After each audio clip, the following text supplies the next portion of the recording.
हमको आपको भी हमेशा उस मालिक के घर सच्चे वतन में चलने के लिए तैयार रहना होगा। यहाँ से सब जाने की तैयारी नहीं कर पाते, क्योंकि इस संसार का मोह, माया, उसके औजार, उसके द्वारा की गई विकारों की रचना हमें वहां से निकलने नहीं देती। हम इसको छोड़ नहीं पाते हैं, इसी में जकड़े पड़े रहते हैं। इतना जकड़े हुए हैं, अगर छुड़ाने की कोशिश की जाए तब भी नहीं छोड़ते हैं। महात्मा इसी जकड़न को कम करने का संदेश लेकर के आते हैं। इस जकड़ अकड़ को खत्म करो, दुनिया के मोह को खत्म करो, संसारी फैलाव को थोड़ा कम करो। जितना मालिक की दया से अभाव वाले जीवन में मिल जाए उसी में गुजर बसर करो। ज्यादा की इच्छा मत करो, जितना ज्यादा चाहोगे उतना ज्यादा पूरा लगेगा, क्योंकि अपनी इच्छाओं को पूरा करने के लिए आप अपने पैर को गलत रास्ते की ओर ले जाओगे और यही गलत कदम आपके लिए मुसीबत बन जाए। इसलिए जिस तरह महात्मा जीवों के कल्याण का संकल्प लेकर के आते हैं, उसी तरह से जीवों को भी अपने घर चलने का पक्का इरादा बनाना चाहिए। और ये इरादा तभी पूरा होगा जब गुरु को हमेशा अपने साथ विद्यमान मानेंगे, हरदम उनकी याद में तड़पते रहेंगे, उनके एक एक वचनों को सुन करके कोशिश ये करनी चाहिए कि किसी वचन का उल्लंघन न हो पाए, हर आदेश का पालन करें। सेवा सबसे बड़ी चीज है। सेवा करके लोगों ने अपने परमात्मा को प्राप्त कर लिया। अगर सेवा करने से हमारा मन हिचकिचाएगा, सेवा करने में हमारा मन नहीं लगेगा, तो रूखे पीछे रह करके सेवा करेंगे तो निश्चित रूप से हमको मंजिल नहीं मिल सकती। मंजिल को पाना है तो हौसले से, उत्साह के साथ, खुशी के साथ और मालिक की प्रसन्नता को पाने के लिए सेवा करनी चाहिए। सेवा सब कर भी नहीं पाते हैं, क्योंकि विभिन्न प्रकार की बाधाएं आती हैं, घरेलू परिस्थितियां, सामाजिक परिस्थितियां, और सेवा करने में सबसे बड़ा बाधक हमारे मन की दुर्गति है। मन की गति इतनी खराब है कि वह दुनिया की चीजों को पाने के लिए बहुत जल्दी लालच होता है, लेकिन परमात्मा की चीज को पाने के लिए वो रुचि अपनाता है, रूखा पीता रहता है, अलगद रहता है, अपने कल्याण के लिए कुछ मेहनत नहीं करना चाहता है। जब संसार के कामों के लिए हमको मेहनत करनी पड़ती है, जब परमात्मा ने मेहनत कमाया है, उसमें भी मेहनत की जरूरत है। संसार के मेहनत से ज्यादा परमात्मा की कमाई की मेहनत की जरूरत है। शरीर थक जाएगा, सुस्ताने लगोगे, आराम करोगे, सो जाओगे, लेकिन परमात्मा की तड़प जब पैदा होती है तो सोने का कोई मौका नहीं मिलता, क्या सब खत्म हो जाती है। मालिक को पाने की तमन्ना जाए तो इस संसार की किसी वस्तु की चाह नहीं रह जाती है, और जब चाह खत्म हो जाती है तो चिंता नहीं रहती। चाह गई, चिंता मिली, मनुआ बेपरवाह, जिनको कछु न चाहिए कोई सांसा, जो इस संसार की चीजों को मानने से अपने को बचा देंगे। बाकी सब लोग दुनिया मानने जाते हैं। गुरु महाराज कहते थे, तुम्हारे पास इतनी बीमारियां, इतनी इच्छाओं का जखीरा है, एक पूरी कर दी जाए तो दूसरी खड़ी हो जाएगी, दूसरी पूरी करने तीसरी खड़ी हो जाएगी, 100 पूरी करने तो 200 खड़ी हो जाएगी। इसलिए महात्मा तुम्हारी इच्छाओं को पूरा करने में कोई रुचि नहीं रखते हैं, वह तो आपके कल्याण के लिए हमेशा तरीके से जीव पार चला जाए। पार जाने के लिए गुरु की दया की जरूरत है। बिना गुरु की दया के एक कदम भी आगे नहीं बढ़ सकते। लेकिन गुरु की दया अब मिलेगी जब आप गुरु के हो जाओगे, गुरु के प्यारे बेटे बन जाओगे, गुरु की दौलत के अधिकारी बन जाओगे। नाम दान में बैठ करके तरफ और दिया के साथ उनको याद करोगे और उनको निहारोगे, प्रसन्न करोगे। गुरु का पुरुष होना है भारी, सत्य पुरुष के पधारी। अगर गुरु प्रसन्न हो गए तो समझिए कि सत्पुरुष की कृपा आपके ऊपर हो गई, क्योंकि महात्मा सत्पुरुष के प्रकट रूप होते हैं।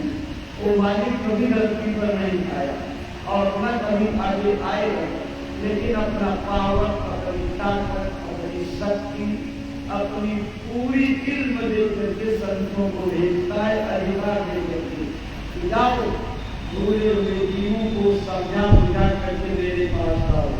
महात्मा केवल हमको अपने घर ले जाने का संकल्प दे करके आते हैं। वो जो संकल्प बनाते हैं वो तो पूरा होता है, लेकिन जीव अपने संकल्प को घर करने का नहीं बना पाता, इसीलिए उनके नाम की जहाज पर नहीं चल पाता और यही पड़ा रह जाता है अधोगति में। जन्मने और मरने के चक्कर में सारा समय बीत जाता, सांसें बीत जाती, शरीर खत्म हो जाता, लेकिन हम अपना काम नहीं कर पाते। इसलिए भाई बहनों, अगर परमार्थ कमाने की इच्छा है तो गुरु के बताए हुए हर वचन का पालन करें। उनका आदेश जैसे भी हो, चाहे जिस प्रकार से भी हो, कोई आदेश छोटा बड़ा नहीं होता है, सब आदेश एक बराबर होते हैं।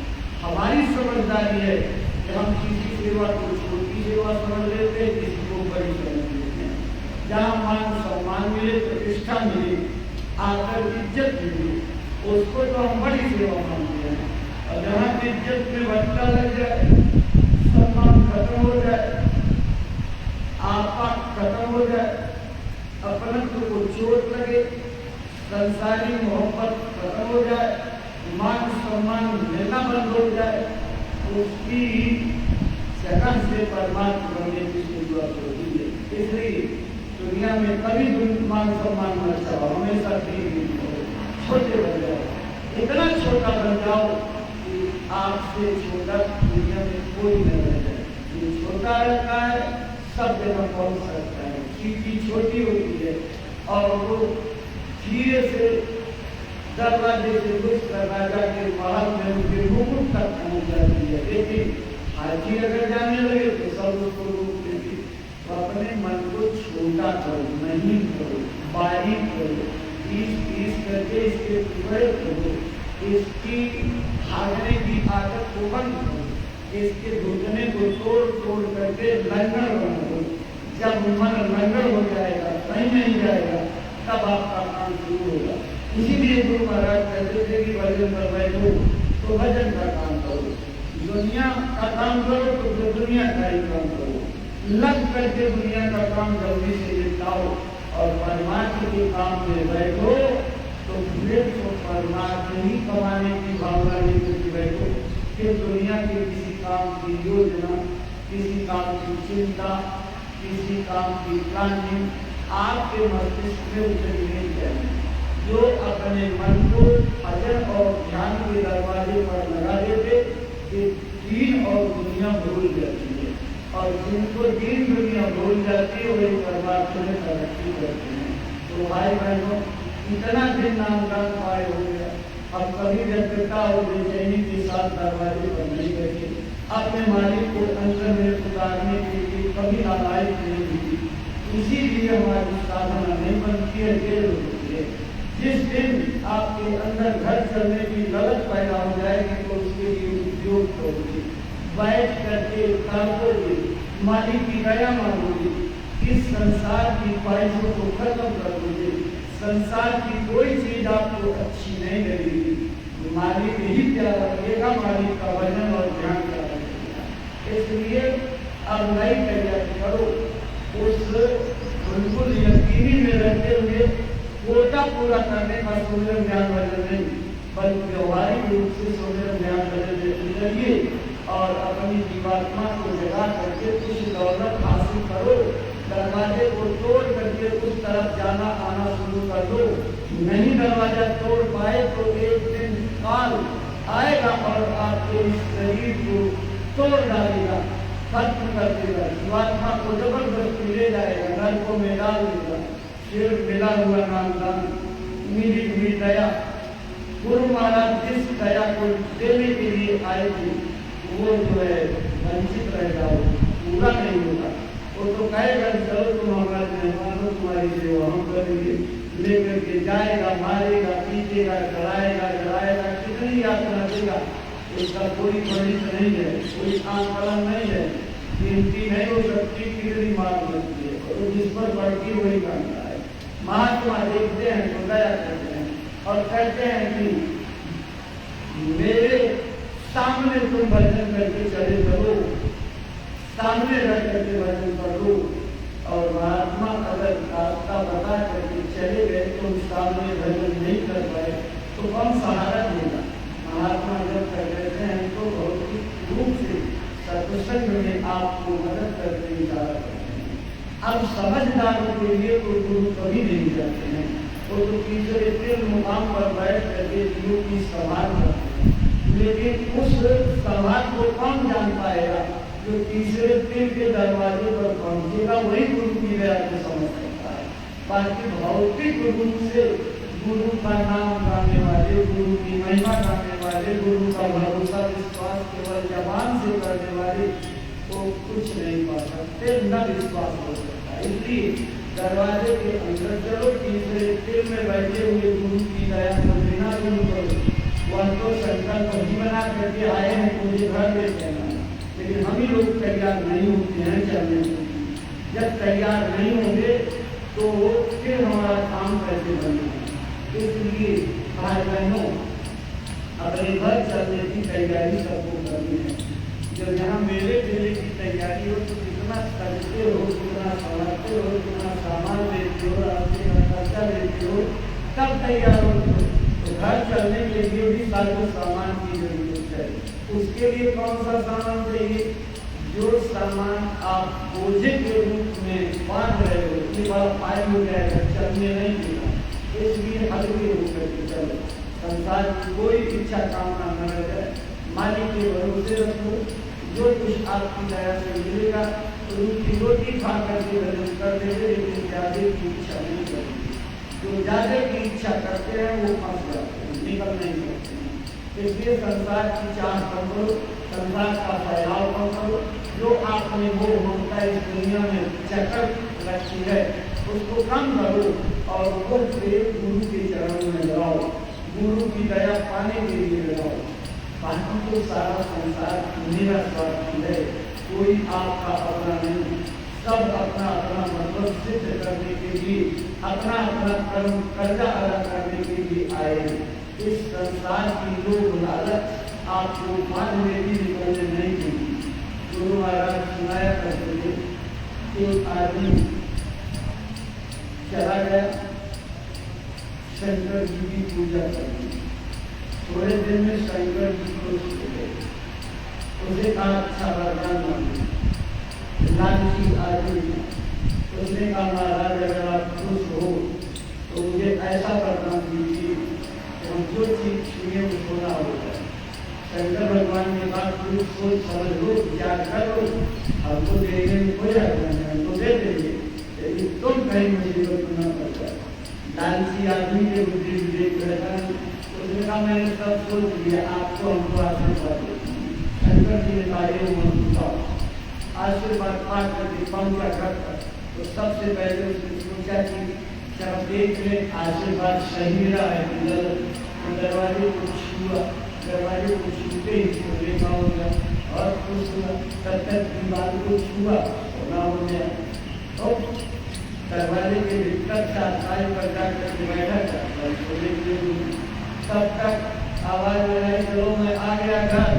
उसकी देवी जी लेकर के पानी आई, जैसे ही पानी पकड़ा, पानी का गिलास पानी और देवी जी छूते ही तब तक आई रोटी लेकर के जैसे ही थाली पकाई, ऐसे थाली रोटी सब्जी जो सामान देखा और कहूँ भी तो सोने की अक्कर दौड़ता हुआ नाती है, पापा आए, पापा रोज में बैठा छू गया तो सोना हो गया। अब क्या करें, कई दिन बीत गए, पेट में चूल्हे दोस्त गए, अब सोना तो खाया नहीं जाएगा। फिर दौड़ते दौड़ करके जंगल में और फिर प्रार्थना की, जंगल में प्रकट हुए, कहीं क्या हुआ, अब तो तुम विचार को कह मारा, मैं बड़ी मुसीबत में पड़ गया, आप अपना वरदान वापस दे दीजिए, मैं जैसा था वैसे मेरे कम से कम रोटी तो खाने की होगी, तो मैंने तुमसे पहले कहा था विचार कर लो, और तुमने विचार नहीं किया, बिना विचार मान किया। तुम सोचना चाहिए पहले तुम क्या खाओगे, सोना खाओगे, जब सब छूओगे तो सोना तो ही जाएगा। तो हम लोग भी इसी तरह से संसार में अज्ञानता के अंधेरे में भटक रहे, और क्या हमारा हित है क्या अहित है नहीं पहचान पाते, किसमें भलाई है किसमें नुकसान ये नहीं जान पाते हैं।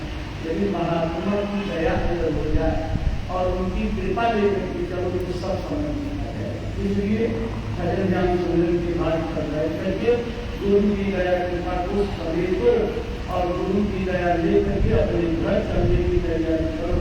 ये जितने भी उपाय महात्माओं ने रखे हैं, सेवा के जो धंधे रखे हैं, गौशाला की सेवा कर दो, आश्रम की साफ सफाई कर दो, रोटी बना दो, पानी पिला दो, सब्जी के खेत में निराई गुड़ाई कर दो, गन्ने छीलने की सेवा है, और विभिन्न प्रकार की जो सेवाओं का इधर फैला हुआ है अगर ये हमारे कल्याण के लिए रखा गया है। महात्मा ये गोरख धंधे ना करते करते हैं कि आदमी का मन इतना खराब है कि इससे भजन नहीं हो सकता है, कि भजन में एकाग्रता से नहीं बैठ सकता, तो बैठना तो जरूरी है, लेकिन अंदर का दरवाजा नहीं खोल पाओगे। इसलिए कर्मों की सफाई करने के लिए बाहर के गोरख धंधे रखे जाते हैं, इनमें नतचित होकर के लग जाओ तो जल्दी से तुम्हारी सफाई हो जाए।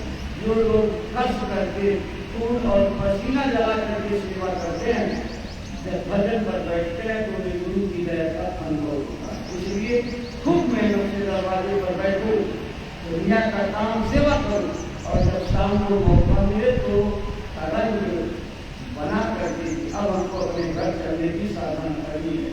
बैठोगे तो दया मिलेगी, गुरु महाराज दया करेंगे। आपकी सेवा का समय हो रहा है, इसलिए यहीं पर अपनी बातों को ध्यान देंगे। जब तक आश्रम बदलेंगे तब तक कोशिश करिए कि अपने जीवन का एक भी क्षण बेकार न जाए, सेवा में लगा रहे, कृपा में लगे रहें, और गुरु महाराज की दया कृपा को लेकर के अपना काम बनाए। अपने काम की चिंता करो, वही असली काम है, वही आपके काम आएगा। बाकी दुनिया का साजो सामान ये सब कुछ भी आपके काम आने वाला है। इसीलिए आप सब लोग दूसरे को क्षमा करिए, साधन भजन को मन लगा करके करिए, और जब मन लगा करके करोगे कुछ पाने की इच्छा करके तो जरूर गुरु महाराज आएंगे। सब लोग मालिक के नाम को नहीं उनके साथ बोलिए जय गुरुदेव, जय गुरुदेव नाम किसका, प्रभु का पावन नाम, प्रभु का जागृत नाम। बाबा जय गुरुदेव जी महाराज का कहना है, और पूज्य महाराज जी की प्रार्थना, हाथ जोड़कर विनय हमारी हो जाए सब साकार। बाबा जी की अर्जी है, आगे आपकी मर्जी है, स्वामी जी की अर्जी है, आगे आपकी मर्जी है। ये झोली वाले भाई लोग आपके बीच में जाएंगे, अपनी गाड़ी हमारी आसान से इस झोली में डाल दीजिएगा। गुरु महाराज की दया